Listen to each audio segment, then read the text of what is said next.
Сөз депутат Дүйсенбинов Берік Сәлімжанұлына беріледі. Рахмет, құрметті төраға. Ақ жол фракциясының депутаттық сауалы премьер-министрдің орынбасары Тоғжановқа. Баршамызға белгілі, өткен жылдың аяғында саяси қуғын-сүргін құрбандарын ақтау жөніндегі мемлекеттік комиссия құрылды. Бұл бастаманы президент Қасым-Жомарт Тоқаев былтырғы 31 мамырда жариялаған кезде Ақ жол фракциясы бірден қолдап, 3 маусым күні жолдаған депутаттық сауалында өзінің нақты ұсыныстарын жіберген болатын. Сонымен қатар бұл тақырып Ақ жол партиясының саяси ұстанымдарының негізгі бағыттарының бірі.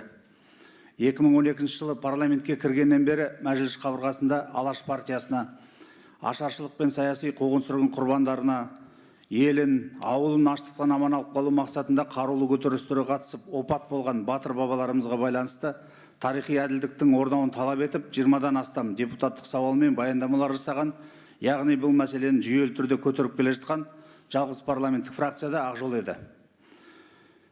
Алайда бізге түсініксіз себептермен бұл комиссияның құрамына Ақ жол партиясының депутаттары мен өкілдері енбей қалды.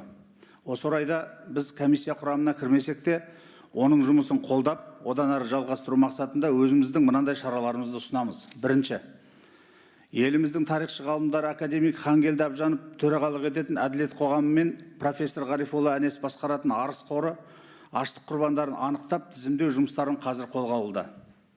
Бұл шараның өте маңызды да күрделі екенін ескере отырып, осы іске бастамашы болып отырған ғалымдарға мемлекеттік деңгейде қолдау көрсету керек деп санаймыз.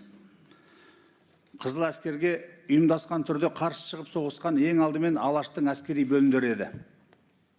Ғалымдардың мәліметтеріне сәйкес сол бөлімдерде соғысқа бірнеше мың жас қазақтар, соның ішінде ұрпақ қалдырып үлгермеген мыңдаған өрімдей жас қатысып құрбан болды. Бүгінде олардың сұрау салатын іздеушілері де жоқ. Әрине олар әлі күнге дейін ақталған да жоқ. Нұр Отан фракциясындағы әріптесіміз Берік Әбдіғалиұлы бұл тақырыпты зерттеуді бастап кеткенде болатын. Бұл көтерілістерде құрбан болған батыр бабаларымыз бен Алаш әскерінің құрамында жүріп, жанын пида еткендердің тізімін анықтауды ресми қолға алу қажет. Және осындай жеке бастамаларды мемлекет тарапынан қолдауымыз керек.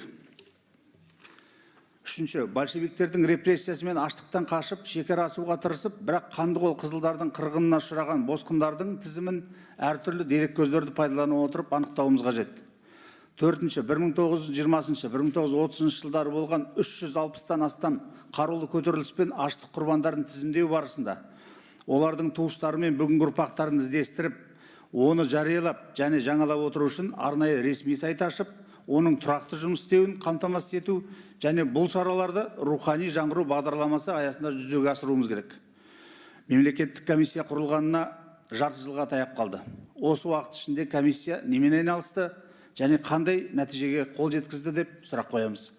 Құрметті Ералы Лұқпанұлы, Ақ жол партиясы 2017 жылдан бастап Алашқа тағзым шеруін өткізіп келеді. Әрбір қазақстандық жанұяда аштық пен саяси қуғын-сүргін құрбаны, оның суық ызғарын сезген ата-бабаларымыз бен ұлы аналарымыз бар екеніне ешқандай күмәніміз жоқ.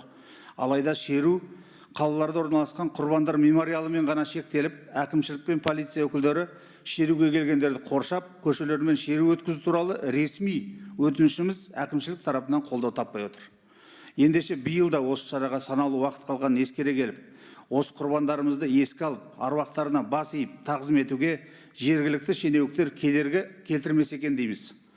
Біздің мақсатымыз өткен күннен сабақ алып, тоталитаризмге әкелмейтін ашық, адал, демократиялық қоғам құру. Құрметпен Ақ жол фракциясының депутаттары, рахмет. Рахмет.